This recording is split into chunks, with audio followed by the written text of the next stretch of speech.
Happy Friday. I forgot what day it was for a second. Happy Friday, TGIF, all that jazz. This is the 11th day of, no, what? Is this only the 11th day? Yeah, the 11th day of February.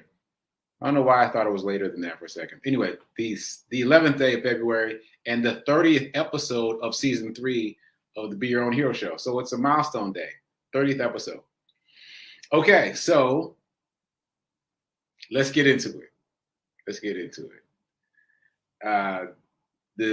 The hero in the title, the Be Your Own Hero show, is an acronym. It means helping everyone reaps optimism. In other words, it's a reciprocal action. As you help others, you help yourself. And that's part of my effort to uplift and inspire the unhoused community in general and people also. So my mission to uplift and inspire the unhoused community has grown and gotten bigger and bigger as the show has gotten bigger and bigger. So quick disclaimer, I'm not a personal trainer nor am I a financial advisor. So do your own due diligence, do your own research. Shout out to New Thought Media Network for allowing me the space and opportunity to talk about my journey of becoming my own hero. And check me out here Monday through Friday, 9:45 a.m. Eastern Time. And if this show provides any value, like, comment, and most of all, share. Make a donation if you like. All the information is in the show notes just beneath the show. Okay, so season 3 of this show, of the Be Your Own Hero show, is all about doing. It's all about being practical and making choices and taking action. And I hope that is what's happening out there in TV land. You guys watch me. I hope you guys are being able to find some things to do based on what we talk about here.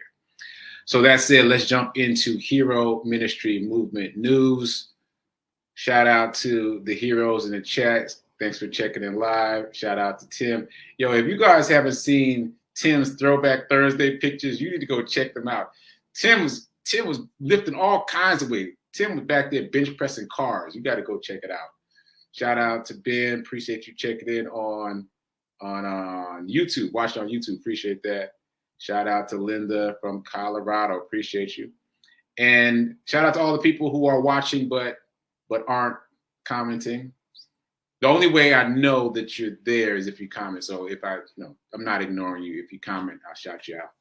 Appreciate it. Anyway, so today is day 256 of my run streak. 256. And I got a couple quick stories. So yesterday, if you watch my run report is on social media. If you watch my run report yesterday, you heard me say something kind of flip about the half marathon training. I was saying that I wasn't going to pay attention to the mileage for the days because the rest days were throwing me off. When I read rest day on the chart, it made me want to do much less. And that's true. But this morning, I looked at the chart and saw that my cohort ran 4 miles yesterday. And that's a lot more than what I ran yesterday. So I was like, okay, I don't want to get left behind. So my new thing is I'm going to follow the days. And on the rest days, right now, I've decided to run 2 miles on rest days, but a quick 2 miles, quicker than usual 2 miles. As I say that, maybe it'll be 1.5 to 2 miles. That'll be my quote unquote rest day. but I want to keep pace with the rest of the group. So all that said, this morning I ran 4 miles because yesterday the whole group ran 4 miles and I wanted to keep up. And that's why I was a little late setting up the show. I don't know if you noticed, but I was a little late setting up the show because it takes longer to run 4 miles. So I was running for about 45 minutes, which boggles my mind. I remember when I couldn't even conceive of running for more than 10 minutes. And now I just ran 45 minutes. Wow. By the way, definitely check out the run report today because I ran across a very interesting animal this morning. I don't want to give it away. So check out the run report. It's on TikTok. It's on Instagram. It's on Facebook. Yeah, it's out there. I posted it, and it's a very funny story. Okay, so let's circle back to the charity run. So charity run is moving along. We are still at 60% of the way to our goal. We were at 60 yesterday and we're still at 60 today. So I'm going to do some sharing today. I invite you to do some sharing with me. Again, we're just blasting it out to people, posting it on social media, trying to catch the attention of other people that might not have heard about it yet, and see what that does. So as I mentioned before, the last few donations have been from strangers that I don't know. So, well, that's what a stranger is, but they have been from strangers. And so that means that the sharing has been working, that it's getting out there beyond my circle of influence. So yeah, keep sharing with me today. I'd appreciate it. Okay, so 30-day streak challenge. I'm adding something to my own 30-day streak. Well, what was my 30-day streak? I mean, the running, that was originally a 30-day streak, but we're well beyond that now. So I guess the running is my baseline, but what I'm adding is transcendental meditation. You've probably heard Reverend Melissa talk extensively about transcendental meditation. I caught the fever from her, and so I've already started, but I'm going to start my streak challenge from yesterday. So today is day 2. Even though I started doing it before then, I'm going to start it from a couple days ago. So that'll be my latest addition to me stacking my 30-day streak. So I hope you guys are doing well with yours. I think, is today Lovejoy's birthday? I think today is Lovejoy's birthday. If so, shout out to Lovejoy for her birthday and also for doing the 30-day streak challenge, because Lovejoy was out there in the cold and the snow in New York getting it in. So shout out to Lovejoy. Okay, so moving on to the envelope challenge. Where's my dice? Do my little dice roll. All right, $2. Move $2 from your checking account into a bucket, quote unquote, a bucket, like a savings account or a brokerage account. I think they're doing lawn work outside. I can hear it. I hope you can't, but I can hear them doing lawn work outside. Anyway, $2, move it from your checkings to your savings and accumulate that money to invest. I'm going to end up talking more about that today, because today is Free Flow Friday and I got some things to say about the envelope challenge. Okay, so morning Zen. As you know, if you've been watching the show, I've been reading the 4 Agreements. You don't know that I've also been reading the 50th Law of Power, because I haven't mentioned that yet. But I'm in a small reading group and we're reading the 50th Law of Power. So you may be familiar with the author Robert Greene. If not, he has written many bestsellers, one of which was called The 48 Laws of Power. The 50th Law of Power is a book that he co-wrote with 50 Cent, the rapper. That's pretty cool, right? So he'd already done the 48 Laws of Power, and 50 was a fan of 48 Laws of Power. They got together to write the 50th Law of Power, which is about 50 Cent and his rise to fame. It's fascinating. It's fascinating. And the only reason I'm mentioning it today is because these works are dovetailing together. They're commingling. And I love it when that happens, because it gives me the clear sense that there is a way, a specific way to view the world. There is a specific way to be successful in the world. There is a specific way to employ abundance mindset. I feel that way when all these various threads weave themselves together. So anyway, circling back, the 4 Agreements.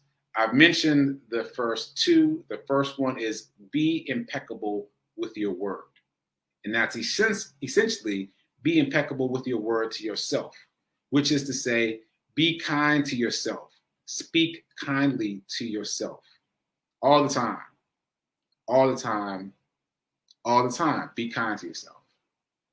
Okay, number 2, don't take anything personally, which requires willpower, which requires significant willpower. Don't take anything personally. Doesn't matter what it is. Don't take it personally. Just be responsible for you. Which brings us to number 3. I feel like they're getting harder. I feel like each one gets harder than the last one, because the third one is don't make assumptions. Don't make assumptions. You know, I don't even need to say any more than that, because it's a difficult one. But I'm going to read a passage from the book about not making assumptions. Here we go. Don't make assumptions. Just saying this sounds easy, but I understand it is difficult to do. It is difficult because we so often do exactly the opposite. We have all these habits and routines that we are not even aware of. Becoming aware of these habits and understanding the importance becoming aware of these habits and understanding the importance of this agreement is the first step. This agreement meaning don't make assumptions. But understanding the importance is not enough. Information or an idea is merely the seed in your mind. What will really make the difference is action, doing. That's my sidebar. Taking the action over and over again strengthens your will, like practice, like spirit and practice. Just saying. Taking action over and over again strengthens your will, nurtures the seed, and establishes a solid foundation for the new habit to grow. Now, I know that was a mouthful, but I felt like I wanted to read it all so you can get a sense of it. It's about practice, it's about doing, and it's about, first of all, recognizing that you are making assumptions. A lot of times we make assumptions and don't even realize we're making assumptions. So recognize that you're making an assumption, and exercise the habit of shifting that. And here's a practical thing you can do, also from this chapter of the book. It says, have the courage to ask questions until you are as clear as you can be. And even then, do not assume you know all there is to know about the situation.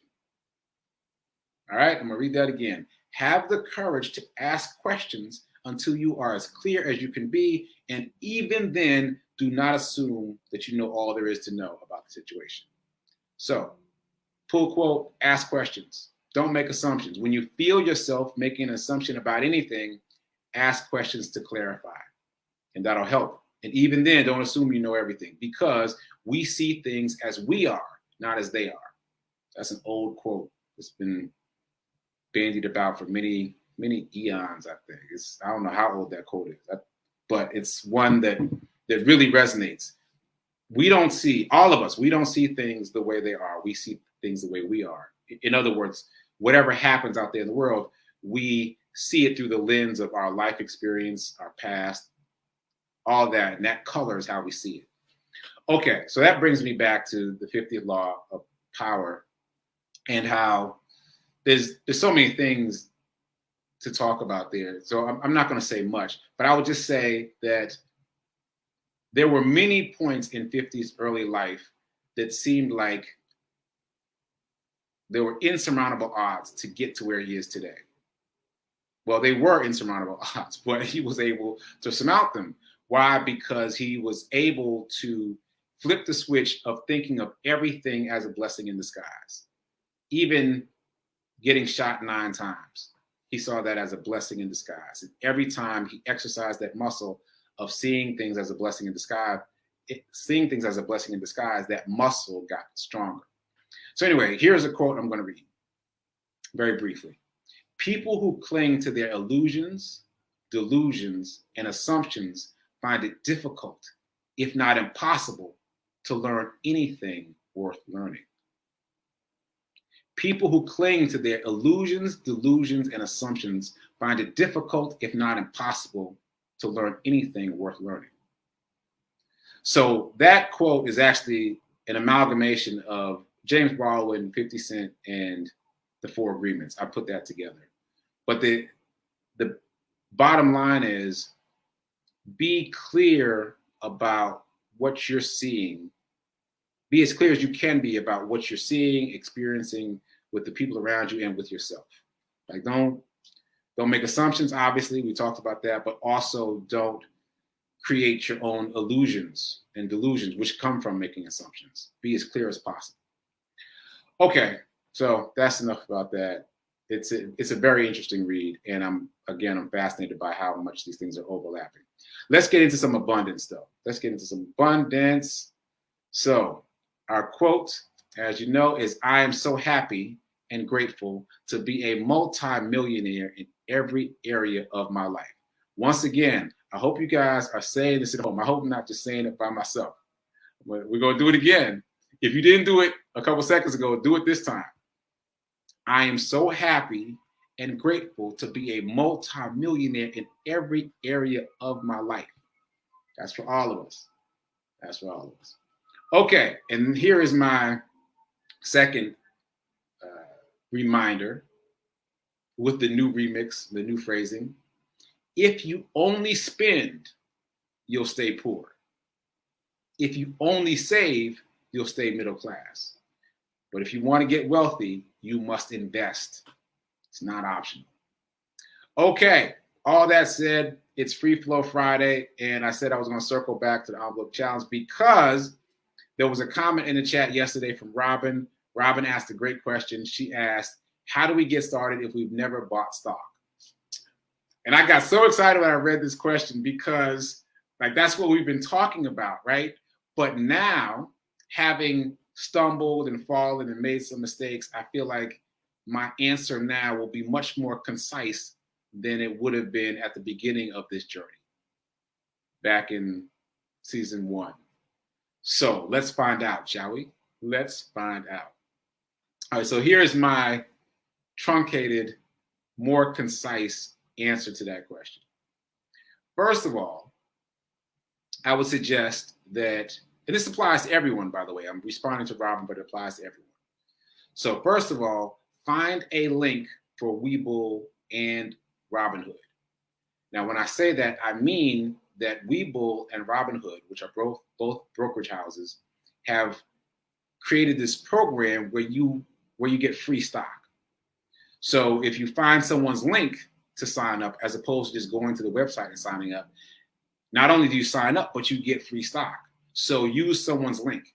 You're welcome to use mine. I have posted my Webull link and my Robinhood link on my Facebook page. But if you don't use mine, use somebody's. Don't just sign up. Sign up using someone's link so that you'll get free stock automatically. So, Webull and Robinhood. That said, next thing, open a brokerage account. That's what the prompts will lead you through when you use those links to open a brokerage account. So you do not have to fund it. I repeat, you do not have to fund it. Much different than bank accounts. You don't have to put any money in to open a brokerage account, which blew my mind when I first found that out, right? But you don't have to put any money in. But if you use those links, the Webull link and the Robinhood link, if you fund your account with any amount, you get more free stock. So I would suggest that you do that. Personally, I funded my Webull account with $10, so minimal money, and I still got free stock. So I would suggest that. So just recapping, find a Webull link, find a Robinhood link, use that to open a brokerage account, both of them, open 2. Fund the accounts with a little bit of money so that you get even more free stock. All right? Next up, once the accounts are set up, first thing you do is activate DRIP. Once again, the first thing you do is activate DRIP.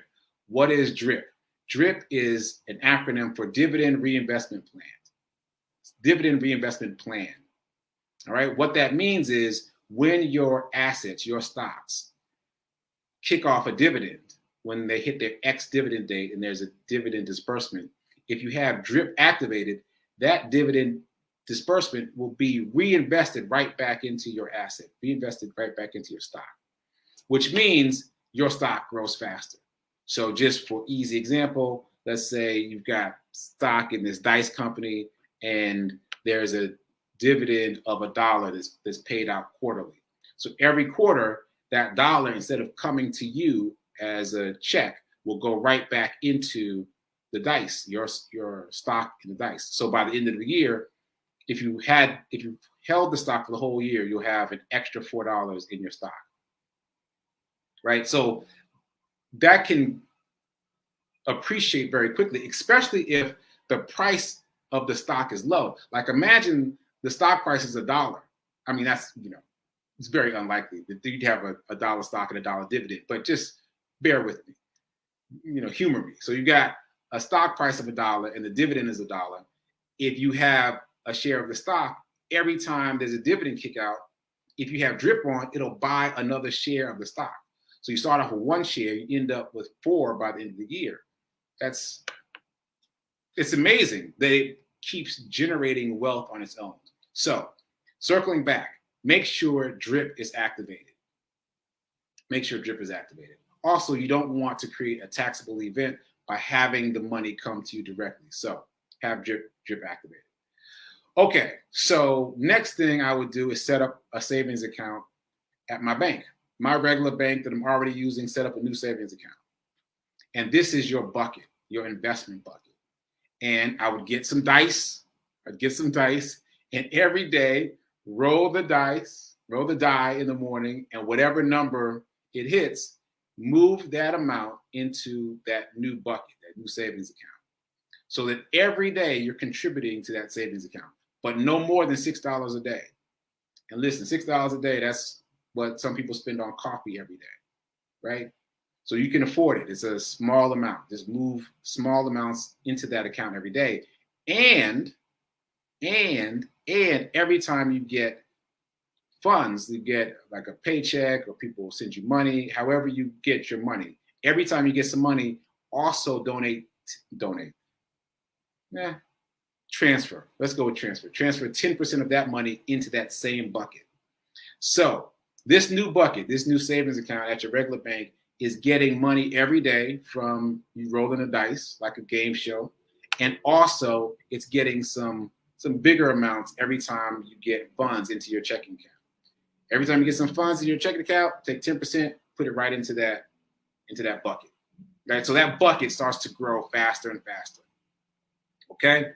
Every time that bucket hits a certain number, let's just use an arbitrary number. I'll just pick a number. Let's just say $250. So every time that bucket hits $250, move that money into your 2 brokerage accounts. So right now, in this example, we only have 2. We've got Webull and Baldwin. So split it down the middle, move the money into those 2 brokerage accounts. Every time your savings account bucket hits $250, move it. And that money, those 2 brokerage accounts will grow. And by the way, you can leave money in your brokerage accounts like a savings account. You don't have to have it invested. It can just sit there. And it earns interest while it's sitting there. And usually, in almost all cases, the interest that it earns in a brokerage house is more than the interest it would earn in your savings account. So it does not hurt you at all. It helps you, in fact, to move money over to that brokerage account and let the money sit there. So move the cash over, move the cash over, move the cash over. Build the bucket up, move the cash over. Build the bucket up, move the cash over. And then start buying index funds in both places, Robinhood and Webull in this example. Buy index funds in both places.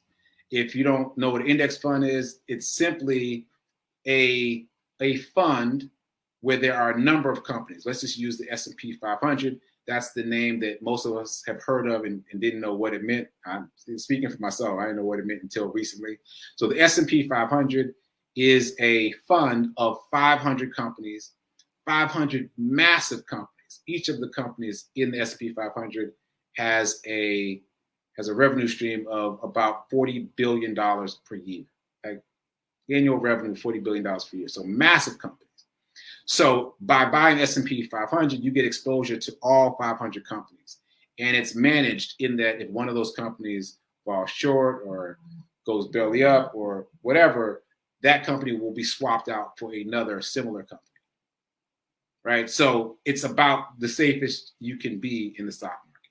So if you don't know any other index fund, get that one. Get the S&P 500. The ticker symbol is SPY. There's also VOO. VOO is Vanguard's answer to the S&P 500. It tracks pretty much the same companies, and it's a little less expensive than the S&P 500. Last I checked, S&P 500 costs about $500 per share. VOO is about $400 per share. So a little bit less money, about the same return. Anyway, I'm only going to mention one other index fund, QQQ. It was mentioned to me by one of you in the chat, and I checked it out, and I did get a share of it recently.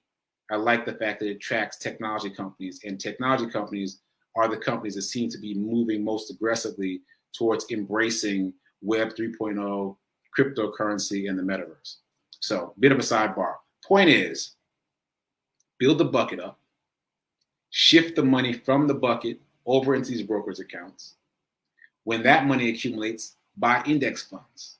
I've mentioned 3, but there's others. I've mentioned the S&P 500, VOO, and QQQ, right?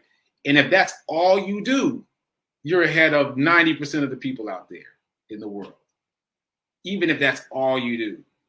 And I'm going to remind you of something I said a while ago. Warren Buffett was quoted as saying that when he passes away, if he passes away before his wife, the way the funds will be allocated, all his wealth will be allocated is 90% in index funds and 10% in bonds.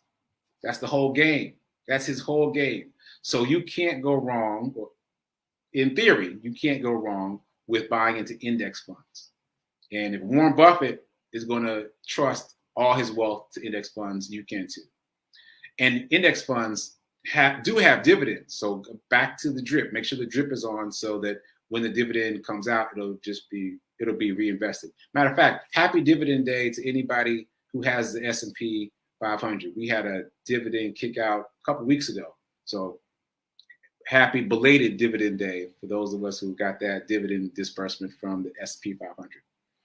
Okay, so that's pretty much it. That's my new concise answer to what do I do if I've never bought stock before. That would be what I would do if I was to do it all over again. That would be how I went about it. And so I hope that was helpful to Robin, but to anyone else out there who's wondering, and to all of us, because any of us might have skipped over some of those steps. And I think it's important to review and figure out how we might move forward. So I know for me, I got caught up trying to pick a winner, trying to pick a small stock that was going to do well later on, an obscure stock that would just shoot to the moon. And I have been forcibly weaning myself off that idea and focusing on index funds and ETFs, anything that has multiple companies in it, because that reduces the risk and it's instant diversification. Instant diversification and reduction in risk. So anyway, I was also going to talk about like what we talked about during the week, but I kind of ran out my time talking about what to do, how to do this. So I'll just mention very briefly that we talked a lot about Shaq this week and the fact that Shaq currently makes more than $27 million a year. More than $27 million a year, which was his highest salary when he was playing basketball. And he was able to do that, able to set his finances up to do that by investing 75% of his income and living off of 25%. It's a painful choice early on, but it reaps benefits later on, because now he can basically not get out of bed and still make $27 million a year because he invested so aggressively early on. So that's a lesson for all of us. Okay, so we're out of time. I see there's a bunch of comments. I'll circle back. Once again, everybody go check out Tim's Facebook. Y'all ain't ready. Y'all ain't ready. I was like, I got to get back in the gym. Anyway, keep doing. Be a hero. Be your own financial hero. Remember that now is better than perfect. And I will see you Monday. Later.